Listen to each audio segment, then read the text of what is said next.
State of the Union with Candy Crowley, CNN Sunday morning, 9 Eastern. And let me ask you about Al-Qaeda, because I want you to take a look at the region, Northern Africa, but the Middle East, where you have spent so much time since leaving as Prime Minister.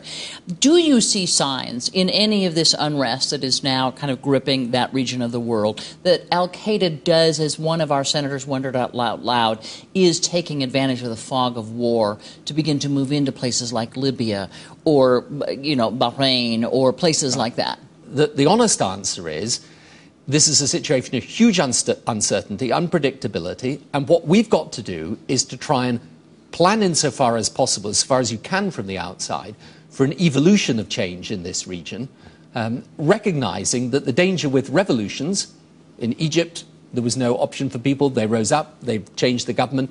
But elsewhere in the region, if you can get a steady evolution of change, that is preferable, precisely because you've got these complicated forces, some of whom want what we want, freedom, democracy, and some of whom don't. And so is that a yes or a no in terms of that there are signs of elements of Al-Qaeda are taking it's advantage? It's a yes in the sense that, of course, there will be people who will try and use the instability and the fact that they are often very well organized to subvert this process. Right.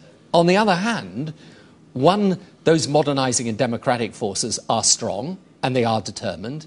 And I think in places like Tunisia and Egypt, they will not allow the extremists to gain sway. What about Iran? Do you see signs of Iran influence in this area?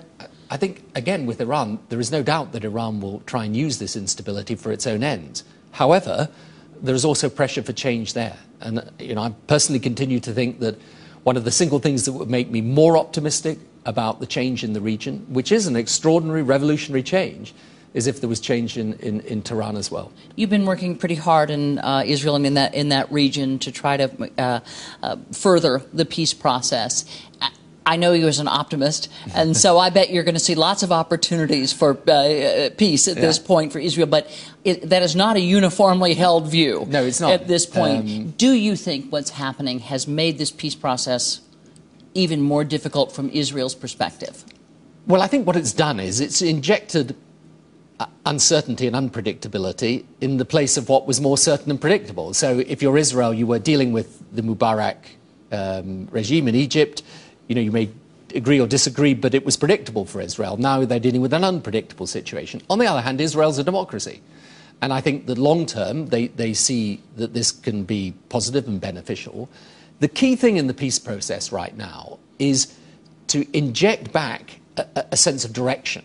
What are we trying to do and how are we going to do it? And I think that the core of this is to understand that the only way forward is to accept that we need to move towards a Palestinian state that is properly and securely governed, that is a viable state, an independent and a sovereign state, and that if that can be achieved, then that is also the best security for Israel. If you can, because I'm out of time with you, more or less difficult getting the peace process back on track?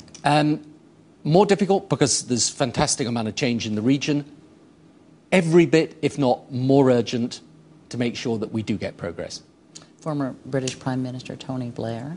You have your work cut out for you. You're headed back to the region. Thank you so much for joining us. I appreciate it. Thanks, Candy.